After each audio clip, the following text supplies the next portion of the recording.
ശാലിമെ, നാണം കെട്ടാൽ അതും ഒരു അഭിമാനമാണെന്ന് പറഞ്ഞ് നടക്കുന്ന കുറെ രാഷ്ട്രീയ നേതാക്കന്മാരും അവരുടെ ഈ ന്യായീകരണ തൊഴിലാളികളും ബഹുമാനപ്പെട്ട ഉന്നത വിദ്യാഭ്യാസ മന്ത്രിയും കേരളത്തെ ഉന്നത വിദ്യാഭ്യാസ രംഗം പൊതുവെയും പ്രവേശന പരീക്ഷ ഈ വർഷത്തെ പ്രത്യേകിച്ച് നശിപ്പിച്ച് നാറാണക്കല്ലാക്കി എന്ന് പറയുന്നതാണ് കൂടുതൽ ശരി.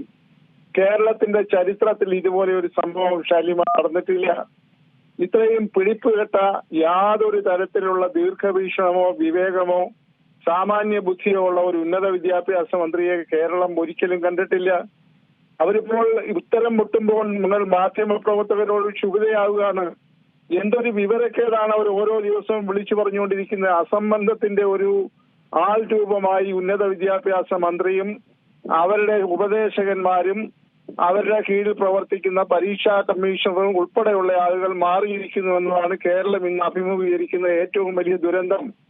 ശാലിമ, നമ്മളിതിനെ കാണേണ്ടത് ലക്ഷക്കണക്കിന് പതിനായിരക്കണക്കിന് പാവപ്പെട്ട 12 വർഷം കഠിനമായി പഠിച്ച വിദ്യാർത്ഥികളുടെയും അതുപോലെ അവരുടെ രക്ഷിതാക്കളുടെയും മാനസികാവസ്ഥ ഇന്ന് എന്തായിരിക്കുന്നു എന്നതാണ്. അതിന് എത്രയെല്ലാം ശാലിമ സൂചിപ്പിച്ചതുപോലെ ക്യാപ്സ്യൂളുകൾ വിതരണം ചെയ്താൽ അവരെ സാന്ത്വനപ്പെടുത്താൻ സാധ്യമല്ല.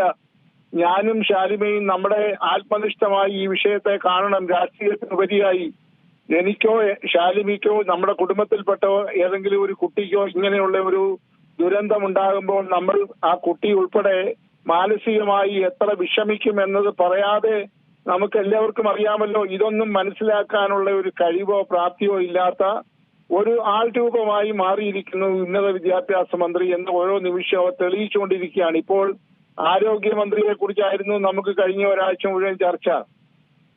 ഇപ്പോൾ തമ്മിൽ ഭേദം തൊമ്മൻ എന്ന് പറയുന്ന ഒരു ചൊല്ലുപോലെ ഇപ്പോൾ അവരെക്കാളൊക്കെ ഒരുപാട് സിസ്റ്റമിക് ഫെയിലിയറിന്റെ സാക്ഷിയായി മാറിയിരിക്കുകയാണ് ഈ ഉന്നത വിദ്യാഭ്യാസ മന്ത്രി.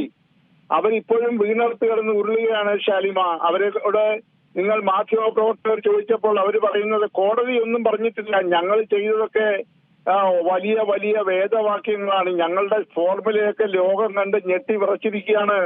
പുതിയ ഫോർമുല എന്ന് പറയുന്നത് അതിഭയങ്കരമാണ്, ഐൻസ്റ്റൈനെ പോലും തോൽപ്പിക്കുന്ന ശാസ്ത്രജ്ഞന്മാർ കണ്ടുപിടിച്ച ഫോർമുലയാണെന്നൊക്കെ അല്ലേ ഉളുപ്പില്ലാതെ എന്ന് പറയുന്നത്. എന്താണ് ബഹുമാനപ്പെട്ട ഹൈക്കോടതി പറഞ്ഞത്? നിങ്ങൾ ഈ അവസാന നിമിഷം നിങ്ങൾക്ക് തോന്നിയതുപോലെ പ്രോസ്പെക്ടസിൽ മാറ്റം വരുത്തി കുട്ടികളെ ഈ തരത്തിൽ മാനസിക വിഭ്രാന്തിയിലാക്കുന്നത് ശരിയല്ല എന്ന് പച്ചയായ മലയാളത്തിൽ പറഞ്ഞുകൊണ്ടാണല്ലോ ബഹുമാനപ്പെട്ട ഹൈക്കോടതി വിധി പ്രസ്താവിച്ചത്. എന്നിട്ട് അവർ വാലും ചുരുട്ടി ഓടിയല്ലോ. ഓരോ ദിവസവും ഇവർക്ക് കിട്ടുന്ന തിരിച്ചടി എത്ര ആക്കമുള്ളതാണെന്ന് ശാലിമയും നമ്മുടെ പ്രേക്ഷകരും മനസ്സിലാക്കുന്നുണ്ട്. അവര് ഇപ്പോ പറയുന്നു. എന്നാൽ ഒരു ചോദ്യം കൂടെ ചോദിച്ചല്ലോ, നിങ്ങൾ ഇങ്ങനെ വലിയ ന്യായീകരണം നടത്തുമ്പോൾ നിങ്ങൾക്ക് എന്തുകൊണ്ട് സുപ്രീം കോടതിയിൽ പോകാൻ നിങ്ങൾക്ക് തോന്നുന്നില്ല എന്ന് പറഞ്ഞപ്പോൾ അവർ നടത്തിയ ഉരുളിച്ച കണ്ടില്ലേ? അവർ പറഞ്ഞു സുപ്രീം കോടതിയിൽ പോയാൽ എല്ലാം താമസിച്ചു പോകും, അതുകൊണ്ട് ഞങ്ങൾ സുപ്രീം കോടതിയിൽ പോകുന്നില്ല. ഇത് ഒരു സാമാന്യ ബുദ്ധിയുള്ള സാധാരണക്കാരൻ പോലും പറയാത്തതായിട്ടുള്ള യാതൊരു വിവേകവുമില്ലാത്ത ഒരു മറുപടിയാണ് ഈ ഉന്നത വിദ്യാഭ്യാസ മന്ത്രി നൽകിക്കൊണ്ടിരിക്കുന്നത്. നോക്കണം, നമ്മളൊക്കെ ഈ പ്ലാറ്റ്ഫോമിൽ തന്നെ ശാലിമ ഉൾപ്പെടെയുള്ള ആളുകൾ ചർച്ച ചെയ്തതാണല്ലോ ആദ്യത്തെ റിസൾട്ട് കീമിന്റെ ഈ 2025 റിസൾട്ടിന് അനൗൺസ്മെന്റ് നടത്തിയപ്പോൾ അന്ന് 1ാം റാങ്കുകാരായ കുട്ടി ഇപ്പൊ എവിടെ നിൽക്കുന്നു? അന്ന് 100-115 റാങ്ക് കിട്ടിയ കുട്ടി ഇപ്പൊ എവിടെ നിൽക്കുന്നു? ഒന്ന് ആലോചിച്ച് നോക്കണം. ആ കുട്ടികൾ ഒരു നെടുവീർപ്പ് യഥാർത്ഥത്തിൽ ഒരു ആശ്വാസം കണ്ടെത്തിയതാണ് ആദ്യത്തെ റാങ്ക് ലിസ്റ്റ് പ്രതീക്ഷിച്ചപ്പോൾ.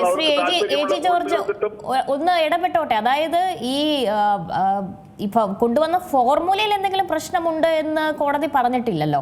പക്ഷേ ഈ ധൃതി പിടിച്ചുള്ള മാറ്റം, പ്രത്യേകിച്ച് പ്രോസ്പെക്ടസ് ഇല്ലാത്ത മാറ്റം, പരീക്ഷാ ഫലം പ്രസിദ്ധീകരിക്കുന്നതിന് തൊട്ട് തലേ ദിവസം അല്ലെങ്കിൽ 24 മണിക്കൂറിനുള്ളിൽ പ്രോസ്പെക്ടസിൽ മാറ്റം വരുത്തി അല്ലെങ്കിൽ നിയമത്തിൽ മാറ്റം വരുത്തി എന്നതാണ് കോടതി ചൂണ്ടിക്കാണിക്കുന്നത്.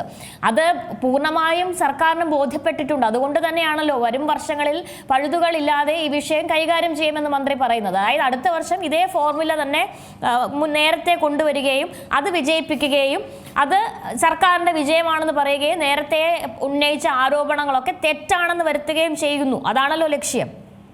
ശാലിമ, അതിനകത്ത് ശാലിമ പറഞ്ഞ 1ാം ഭാഗം വെറും ഒരു സാങ്കേതികമാണ്.